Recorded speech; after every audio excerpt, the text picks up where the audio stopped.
Sodom and its sister city of Gomorrah have long lived in infamy, today being representations of a life of corruption, immorality, and wickedness. They were, though, real cities and were located near here where the Dead Sea is today. There is debate over the exact location, with several theories being out there. Much of the debate centers around the fact that the biblical account records that they were destroyed by fire and brimstone, and thus there wouldn't be much left. The city of Sodom comes into the picture when Abraham and his nephew Lot, herdsmen, come into conflict with each other over who should graze their livestock where.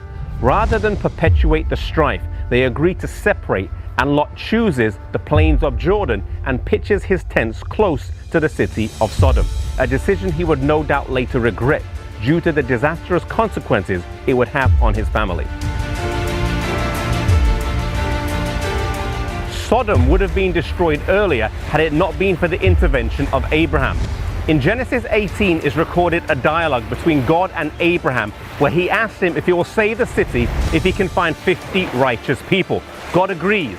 Then Abraham lowers the number until he eventually comes down to 10. He will save the city if he can find 10 righteous people.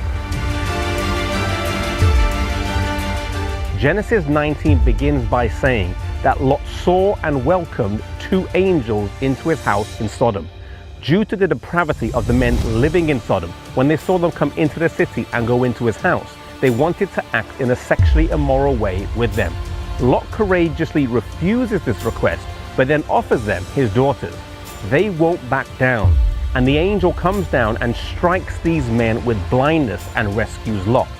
The angels then tell him that he needs to leave the city the next day because the city will be destroyed. His son-in-laws don't leave, but his 2 daughters and wife do make it out of the city. And as they are fleeing, is recorded one of the most famous texts in the Old Testament.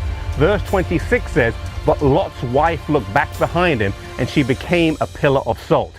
Even though she had left physically, in her heart something tugged back towards Sodom. So often we find ourselves in a similar situation, leaving a place we ought not to be, or an unhealthy situation, but struggling with a desire to go back. In life, it's always best not to go back. Lot and his daughters left the area and dwelt in the mountains in a cave. But as neither daughter had a son, they came up with a plan to have children. Getting their father drunk with wine, they slept with him and conceived. The older one had a son named Moab, and he became the father of the Moabites. The younger one had a son named Ben-Ammi, and he became the father of the Ammonites.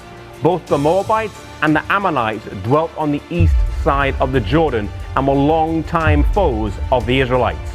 The Moabites are referenced on the Moabite stone in the Louvre Museum in Paris, and the Ammonites' main city of Rabbath Ammon is the capital city of Jordan today.